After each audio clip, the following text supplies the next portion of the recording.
Assalamualaikum warahmatullahi wabarakatuh. Halo anak-anak, jumpa lagi pada pembelajaran pendidikan agama Islam kelas 3. Hari ini kita akan belajar bersama-sama tentang bab 6. Ayo beriman kepada kitab-kitab Allah. Baik anak-anak, sebelum mulai pembelajaran, mari kita berdoa terlebih dahulu dengan membaca basmalah bersama-sama. Bismillahirrahmanirrahim. Baik anak-anak, kita mulai pembelajaran kita hari ini.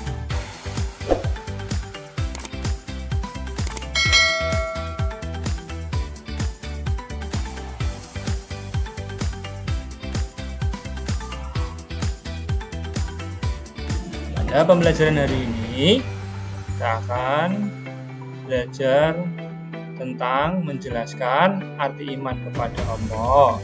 Terus menyebutkan 4 kitab Allah dan Nabi penerimanya. Terus tujuan pembelajaran hari ini adalah menunjukkan sikap menghargai, toleran, dan gotong royong. Dan terakhir, membuat pohon iman atau kuis sederhana. Berikut kita akan belajar tentang iman kepada kitab Allah. Yang pertama, pengertian iman kepada kitab-kitab Allah. Apa sih beriman kepada kitab-kitab Allah? Beriman kepada kitab Allah artinya percaya sepenuh hati bahwa Allah Subhanahu wa Ta'ala menurunkan kitab kepada Nabi atau Rasul sebagai pedoman hidup umatnya. Pedoman berarti petunjuk arah hidup. Itu adalah arti beriman kepada kitab-kitab Allah. Nah, kitab-kitab Allah itu apa aja sih? Ayo kita belajar bersama-sama. Kitab Allah yang wajib kita imani itu ada berapa? Ya, ada 4. Kita baca bersama-sama ya.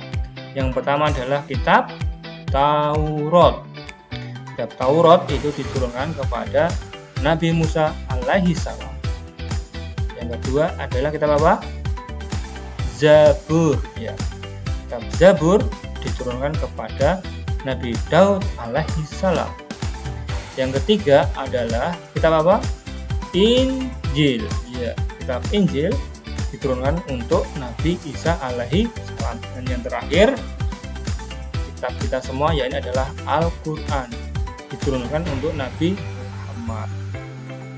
Biar mudah, Taurat untuk Nabi Musa, Zabur Daud, Injil Isa, Al-Qur'an Muhammad. Al-Qur'an adalah kitab terakhir yang diturunkan kepada Nabi Muhammad sebagai pedoman kita sebagai umat Islam di seluruh dunia. Nah, setelah kita belajar 4 kitab Allah, kita akan belajar dalil beriman kepada kitab Allah. Yang pertama, di Al-Quran, dalam Quran surat An-Nisa ayat 136 yang artinya tetaplah beriman kepada Allah, Rasulnya, Al-Quran, dan kitab-kitab yang diturunkan sebelumnya. Dalam hadis, iman adalah percaya kepada Allah, malaikat, kitab-kitab, Rasul, hari akhir, dan takdir. Hadis tersebut riwayat Muslim. Nah, sekarang kita belajar bagaimana kita cara beriman kepada kitab-kitab Allah. Caranya adalah cara beriman kepada kitab Allah selain Al-Quran. Jadi Allah telah menurunkan kitab sebelum Al-Quran itu ada 3 tadi ya. Ada Zabur, Taurat, dan Injil. Bagaimana caranya? Kita yakin bahwa itu adalah wahyu Allah untuk Nabi dan umatnya. Kitab itu adalah Taurat, Zabur, dan Injil yang diturunkan oleh Allah. Mengambil pelajaran yang sesuai dengan Al-Quran. Kata kuncinya adalah kita menghormati kitab Allah, tapi pedoman utama yang kita wajib percaya dan yakini adalah Al-Quran. Terus Bagaimana kita meyakini atau beriman kepada Al-Quran? Pertama, dengan membaca Al-Quran setiap hari, mempelajari Al-Quran, mempelajari artinya, kandungannya, terus memahami, dan yang paling penting adalah mengamalkan. Semakin sering diamalkan, semakin dekat dengan kebaikan.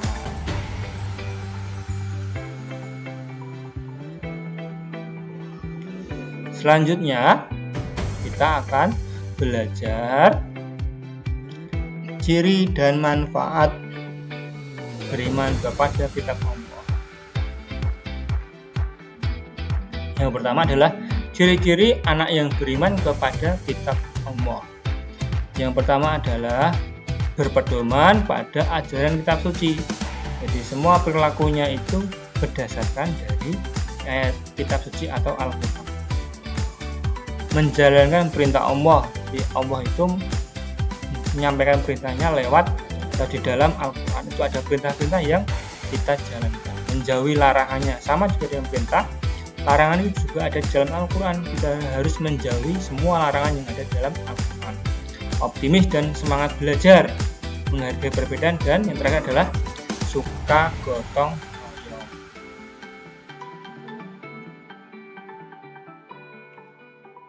Terus manfaat kita beriman adalah dengan iman yang kuat, semakin yakin, percaya kepada Allah. Bahwa kalau kita iman kepada kitab Allah, kita punya petunjuk, tahu mana yang benar dan yang tahu mana yang salah. Ketika kita tahu mana yang benar dan tahu mana yang salah, kita hidup dengan memiliki hati yang tenang, tidak mudah gelisah. Dan juga kita bisa menghargai perbedaan atau menghargai orang lain, menjadi kita orang yang toleran. Optimis meraih sukses karena dijanjikan di Al-Quran bahwa kita pasti semua orang Islam itu pasti akan masuk surga. Dan yang terakhir adalah memiliki wawasan suka kebaikan. Pertanyaannya adalah manfaat mana yang sudah kamu rasakan hari ini?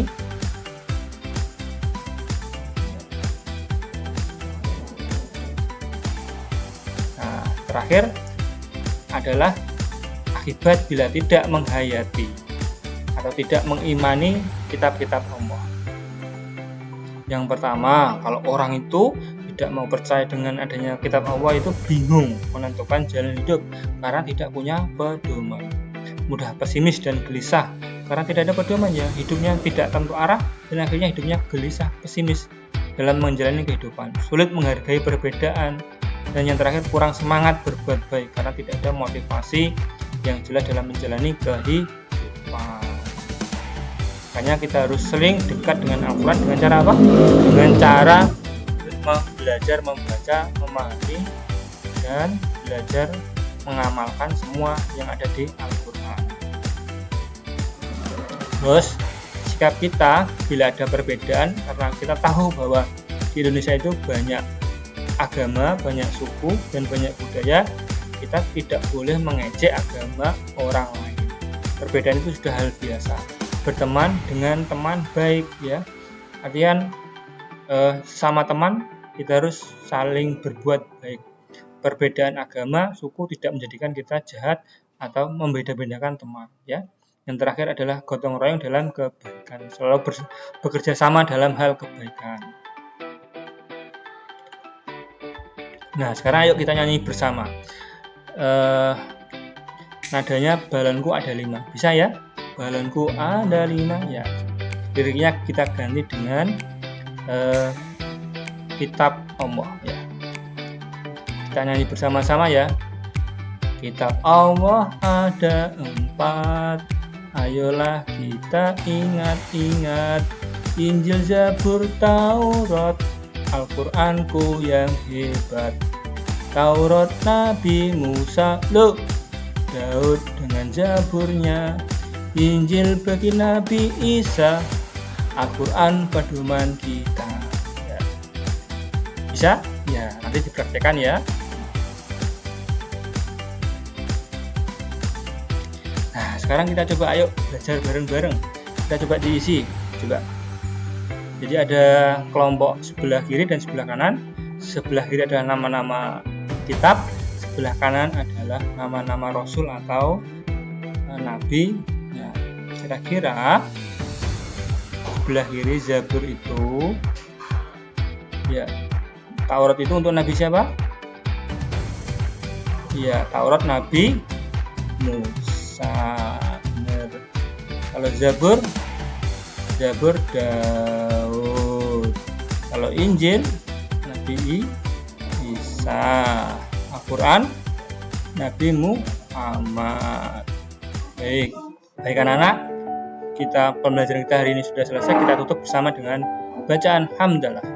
Alhamdulillahirabbil alamin. Sampai jumpa pada pertemuan selanjutnya. Sampai jumpa. Assalamualaikum warahmatullahi wabarakatuh.